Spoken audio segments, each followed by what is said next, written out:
প্রিয় শিক্ষার্থী বন্ধুরা, কেমন আছো সবাই? বরাবরের মতো আমরা টেন্সের প্রথম পার্ট শেষ করলাম, দ্বিতীয় পার্ট শেষ করলাম। এখন টেন্সের তৃতীয় পার্টটা নিয়ে আমি আলোচনা করব। তার সাথে যুক্ত থাকবে টেন্সের মানে লেংথিং, মানে কিভাবে এটাকে একটু আস্তে আস্তে বড় করা যায়। এবং সবচেয়ে মজার বিষয় হচ্ছে এটার সাথে আমরা প্রিপোজিশনের ব্যবহারটাও কিন্তু শিখবো, কি করে এই টেন্সের একটা সেন্টেন্সকে মানে একটু একটু করে মানে বড় করা যায়। এটা কিন্তু একটা স্পোকেনের ক্ষেত্রেও তোমাদের কাজে লাগবে। আশা করি তোমরা এটার সাথে লেগে থাকবে। ওকে, ধন্যবাদ। তাহলে আমরা কাজটা শুরু করি। যে দেখো, প্রেজেন্ট ইনডেফিনিটের দিকে যাও। সাবজেক্ট প্লাস ভার্বের প্রেজেন্ট ফর্ম প্লাস অবজেক্ট। এবার আমরা যেমন একটা সেন্টেন্স লেখা যাক, যেমন হি রিডস এ বুক, সে একটা বই পড়ে। এবার আমরা এই সেন্টেন্সটাকে একটু একটু করে বড় করব। ধরো এবার আমরা এটা একটা দিই যে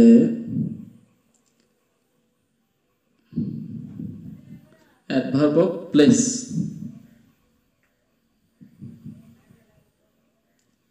আমরা সেন্টেন্সটাকে একটু বড় করলাম। তো দেখো, he reads a book in his room. দেখো, সে একটি বই পড়ে, হি রিডস এ বুক।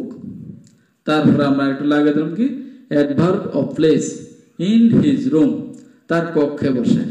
প্রথমে বসালাম যে হি রিডস এ বুক, সে একটি বই পড়ে, ইন হিজ রুম, তার কক্ষে। এবার আমরা আরেকটু বড় করতে পারি, এট ইভিনিং। দেখেছো, একটু একটু করে আমরা কিন্তু সেন্টেন্সটাকে বড় করে ফেললাম। এবার আমরা এখানে যুক্ত করে দিতে পারি adverb of time.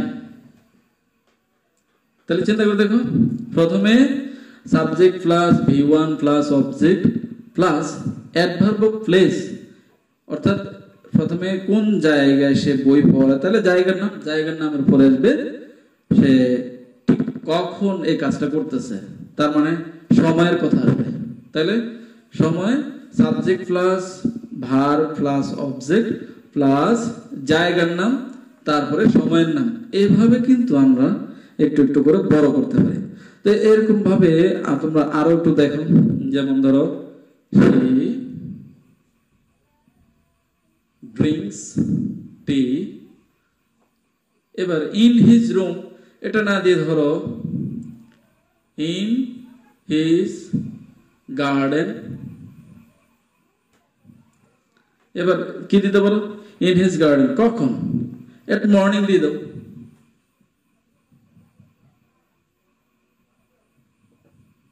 At morning.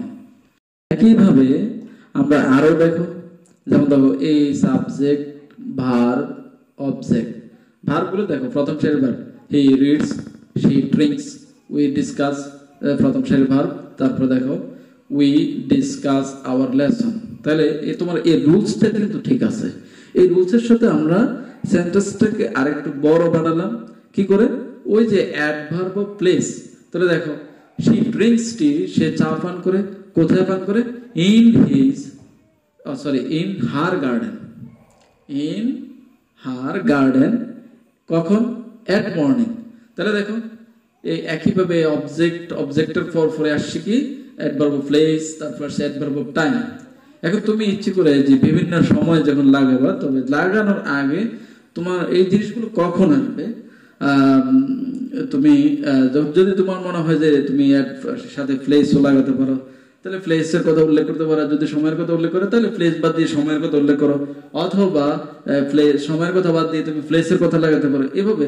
তবে দুইটাই যদি লাগাতে চাও, তাহলে তোমার কি করতে হবে, প্রথম অংশ কমপ্লিট করার পর অবশ্যই মাথায় রাখতে হবে অ্যাডভার্ব অফ প্লেস, তারপর অ্যাডভার্ব অফ টাইম।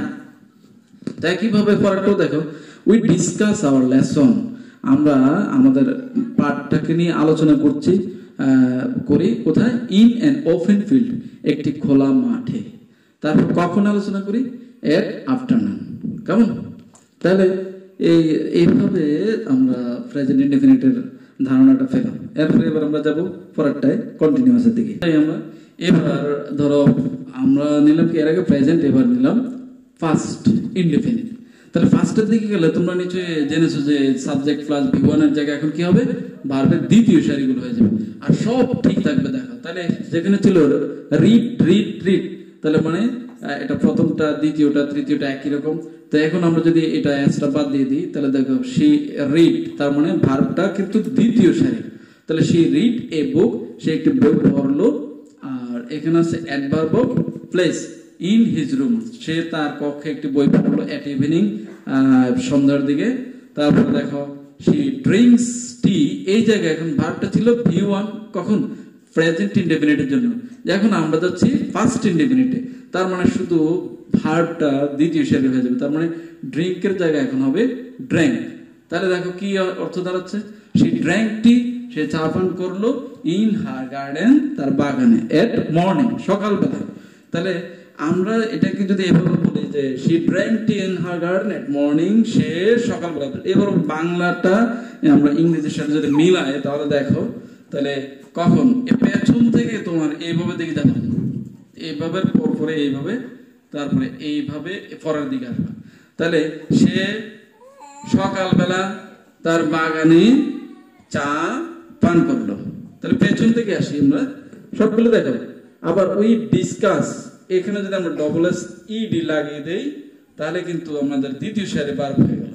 তাহলে উই ডিসকাস, আমরা আলোচনা করলাম, আওয়ার লেসন, আমাদের মানে লেসন বা পাঠটা আমরা আলোচনা করলাম, ইন এন ওপেন ফিল্ড, একটি খোলা মাঠে, এট আফটারনুন, তার মানে অপরাহ্নে। তার মানে বিষয়টা দাঁড়াচ্ছে এরকম যে আমরা অপরাহ্নে একটি খোলা মাঠে আমাদের পাঠটা আলোচনা করলাম। তাহলে মানে প্রত্যেকটি বাংলা কথাগুলোর কিন্তু ইংরেজির জায়গায় তখন ওই যে পেছন থেকে ধীরে ধীরে এই কথাগুলো এইভাবেই কিন্তু সাজানো হচ্ছে। তাহলে দেখো সামনের দিকে কিভাবে আসছে, বাংলা কথা যদি বলি আমরা, তাহলে কখন আমরা অপরাহ্নে একটি খোলা মাঠে আমাদের পাঠটি আলোচনা করলাম, এইভাবে সাজানো যায়। যাই হোক, এবার আমরা যাচ্ছি ফিউচার ইনডেফিনিটে, তাহলে সেটা আমার মনে হয় বলা দরকার নেই। তাহলে তোমরা বলবো এখানে he will read a book in his room at evening, আবার she will drink tea in her garden at morning, we will discuss our lesson in an open field, বাকি পুরোটা। তাহলে একই, তা আমি আর ফিউচার ইনডেফিনিট লিখলাম না, আমার মনে হয় তোমরা এটা বুঝতে পেরেছ। যেমন হি will read a book in his room at evening, তার মানে সে অপরাহ্নে তার কক্ষে একটি বই পড়বে। এবার সবগুলোর দেখো কন্টিনিউয়াসের দিকে দেখো, কন্টিনিউয়াস দেখো এখানে সাবজেক্ট প্লাস অক্সিলারি ভার্ব, তারপরে বি প্লাস আইএনজি, তারপর অবজেক্ট, এইভাবে আমরা সাজিয়েছি। তো এখন আমরা দেখবো, দেখো এই জায়গার সাথে, যেমন ধরো আমরা যদি বসাই আই এম, ধরো এখানে বসালাম আই এম, তাহলে কি দাঁড়ায় দেখো, এই যে এখানে আই এম রিডিং এ বুক, ঠিক আছে। তাহলে আই এম রিডিং এ বুক, আমি একটি বই পড়ছি। দেখো এই যে সাবজেক্ট প্লাস অক্সিলারি ভার্ব, এটাকে আমরা এখন বলতে পারি যে প্রেজেন্ট কন্টিনিউয়াস। তাহলে subject plus auxiliary verb am is are এর মধ্যে এম আসছে, এবং ভি প্লাস আইএনজি, দেখো রিডিং এ বুক, তাহলে subject plus auxiliary verb plus V plus ING plus object, continuous. তারপরে এবার আমরা একটা একটা লাগাই, I am reading a book in the room, অর্থাৎ আমি আমার রুমে একটি বই পড়ছি। I am reading a book in the garden, আমি একটি বাগানে আমি একটা বই পড়ছি। I am reading a book in the class, আমি ক্লাসে একটি বই পড়ছি। এভাবে বারবার প্র্যাকটিস করা যায়। আই এম গসিপিং, সেম কথাগুলো লাগাও একটা একটা। I am gossiping in the room, আমি আমার কক্ষে বসে গপসপ করছি। একইভাবে I M gossiping in the garden, আমি বাগানে বসে গপসপ করছি। হ্যাঁ, তারপর I am gossiping in the class, আমি ক্লাসে বসে গল্প করছি বা গপসপ করেছি, কেমন গপসপ করছি। একইভাবে I am talking in the room, আমি রুমে বা আমার কক্ষে কথা বলছি। I am talking in the garden, আমি বাগানে কথা বলছি। I am talking in the class, আমি ক্লাসে কথা বলছি, কেমন। একইভাবে দেখো I am writing a Nobel, আমি একটি উপন্যাস লিখছি। কোথায়? ইন দ্য রুম, আমার কক্ষে বসে। I am writing a novel in the garden, বাগানে বসে একটি নোবেল লিখছি বা উপন্যাস লিখছি। I am writing a novel in the class, আমি ক্লাসে বসে একটি উপন্যাস লিখছি। একইভাবে I am eating meal in the room, eating meal in the garden, eating meal in the class. তো তোমরা এখানে দেখছো যে একটা জিনিস একটু ভালো করে খেয়াল করো যে এখানে কাজটা চলমান, কন্টিনিউয়াস, সবগুলো কিন্তু কন্টিনিউয়াস অবস্থা আছে। তো এখানে দেখো reading a book in the class, in the room, in the garden, in the class. এখানে দেখো এই যে এখানে পড়াটা হচ্ছে, এখানে কিন্তু একটা স্থির অবস্থায়, মানে চলমান না, গতিশীল না। এই গতিশীল না হলে কোন একটা কক্ষের ভিতরে বা কোন একটা জায়গায় বসে যখন কোনো কিছু করা হয় তখন কিন্তু ব্যবহার হবে ইন, যেমন in the room, in the garden, in the class, এই কথাগুলো আসবে। আর যদি চলমান হয় তাহলে কিন্তু সেখানে হবে ইনটু। তো একইভাবে এবার আমরা একটা ফ্যাক্টর যদি লাগাই তাহলে কি দাঁড়াবে? যেমন ধরো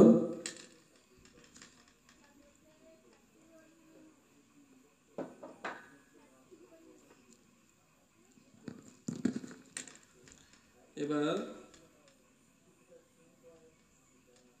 হি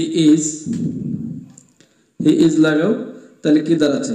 হি is reading a book in the room, সে তার কক্ষে বসে একটি বই পড়ছে। He is reading a book in the garden, সে বাগানে বসে একটি বই পড়ছে। He is reading a book in the class, সে ক্লাসে বসে একটি বই পড়ছে। একইভাবে he is gossiping in the room, সে কক্ষে বসে গপ করছে। He is gossiping in the garden, একইভাবে he is gossiping in the class. আমরা এখানে আরো লাগিয়ে দিতে পারি শি ইজ। তো সেভাবে টানা প্র্যাকটিস চলতে থাকবে। দেখো she is reading a book in the room, she is reading a book in the garden, she is reading a book in the class. She is gossiping in the room, she is gossiping in the garden, she is gossiping in the class. একইভাবে she is talking in the room, she is talking in the garden, she is talking in the class. Same ভাবে একটু ভিডিওটাকে একটু স্থির করে এগুলো দরকার হলে খাতায় নোট করো এবং এভাবে প্র্যাকটিস করো। আশা করছি তোমাদের এই জড়তাগুলো কেটে যাবে। এগুলো কিন্তু এগুলো একবার দেখে নেয় না, জাস্ট জড়তাটা কাটার জন্য বারবার প্র্যাকটিস করো, মানে বারবার বলো, বারবার এই করো, তাহলে দেখবো যে মুখের জড়তাটা কেটে গেছে। তাহলে এখান থেকে আমরা শিখলাম কি, যখন কোনো কিছু গতিশীল নয় কোনো একটা ক্ষেত্রের ভিতরে তখন কিন্তু আমরা ব্যবহার করব ইন। এখন এইবার ইনের জায়গায় এখন আমরা ইনটুর ব্যবহারটা দেখব। তো আমরা পরেরটার দিকে যাই। আগেরটার মধ্যে যেটা দেখেছে সেখানে ছিল in the room, in the class, in the hall room অথবা ইন দ্য ওয়াশরুম। কেমন? তো এখানে আগে ইন দ্য জায়গায় এখন দেখো কি আসছে, ইনটু। এখন into the room, into the class, into the hall room, into the washroom. তাহলে এখানে আগের জায়গাগুলোর সাথে পার্থক্য কি দেখো?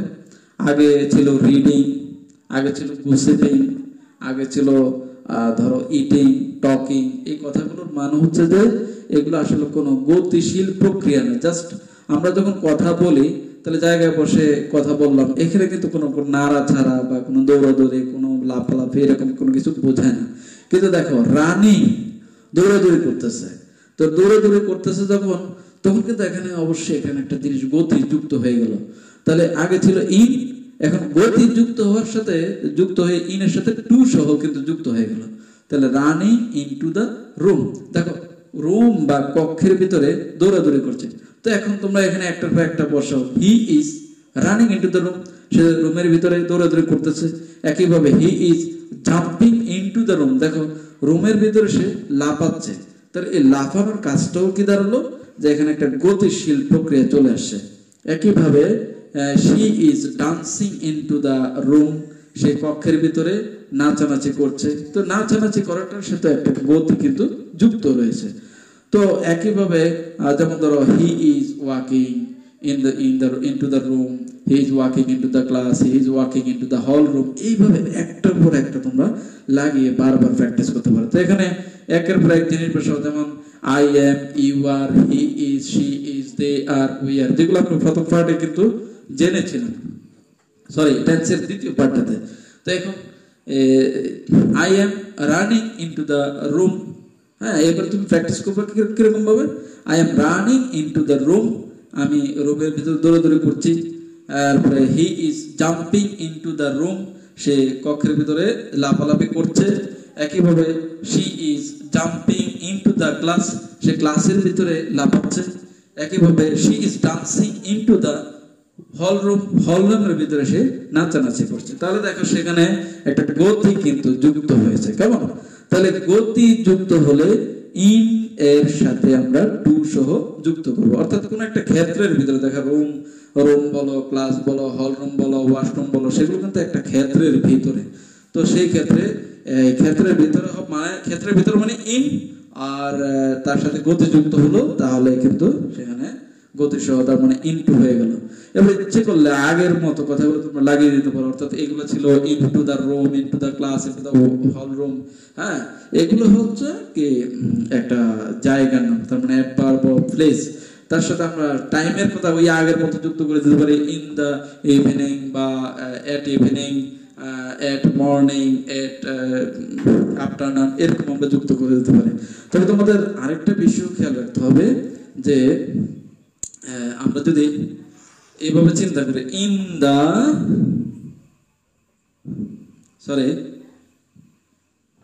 আগে ছিল এট মর্নিং, তোমাদের কিন্তু একটা মনে রাখতে হবে যে আমরা যদি লিখি এট মর্নিং, এটা যেই কথা, যদি তুমি এটা লেখো ইন দা মর্নিং, তাহলে কিন্তু দেখো এখানে এট মর্নিং আর ইন দ্য মর্নিং, যখন তুমি ইন যখন লাগাবে তখন কিন্তু মর্নিং এর আগে দি দিতে হবে, অর্থাৎ দি সহ সংযুক্ত করলে তোমাকে লিখতে হবে ইন, আর দি যদি বাদ দিয়ে দাও তাহলে লিখতে হবে এট।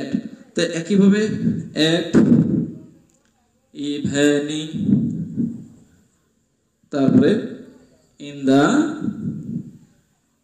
ইভিনিং, তারপরে এট আফটারনুন,